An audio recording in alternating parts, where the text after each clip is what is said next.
So, Mr. Excel has been giving Excel seminars in different cities in the US.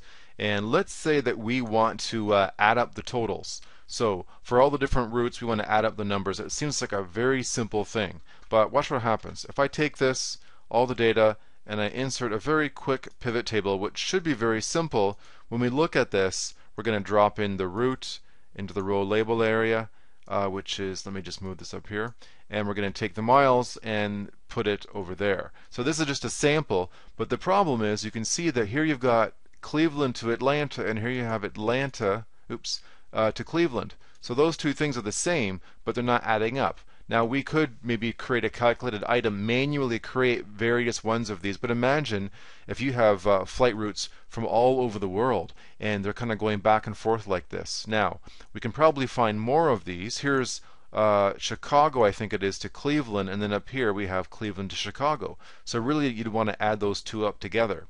Now there is a way to do this because I've had this question several times. So here's what we can do. Let's insert a couple of helper columns, and I like to insert them in the middle so that when we refresh the pivot, we will see these fields automatically. Okay, so I could probably do some really fancy array formula, but if we just do this in 3 steps, all we have to do is pull out the codes first, so the left 3 of this, and we're going to drag that all the way down. And then we're going to say, let's just call this left, and here we're going to call it right.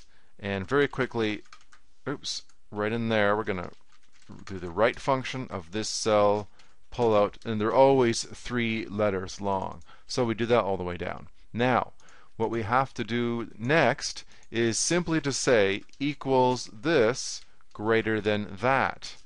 Okay, so it says false.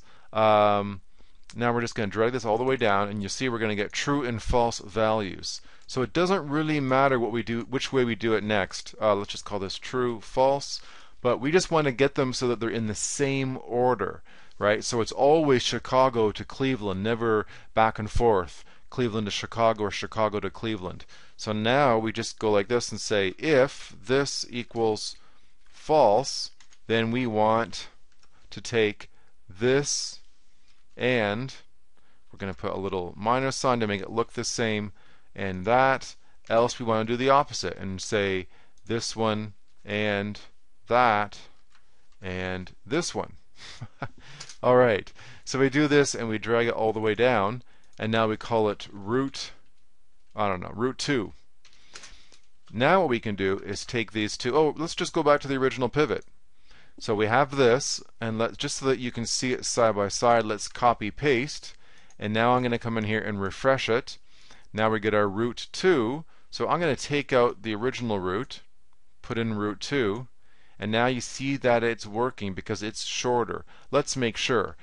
So Cleveland and Atlanta, 127,000 miles. And by the way, I just kind of made up this data. So we're going to go in here and add the two together. Atlanta to Cleveland, Cleveland to Atlanta. If I click both of them, the bottom right hand corner, I see that yes, it does add up to the correct value. So very quick, very simple. Just pull out the left values, the right values, and then do this little helper column to sort of sort it. This is basically just sorting it alphabetically, which one comes first. And now we're all in this new column, we're always going to get them in the same order, as long as the order doesn't matter, right? And then here we have the correct totals.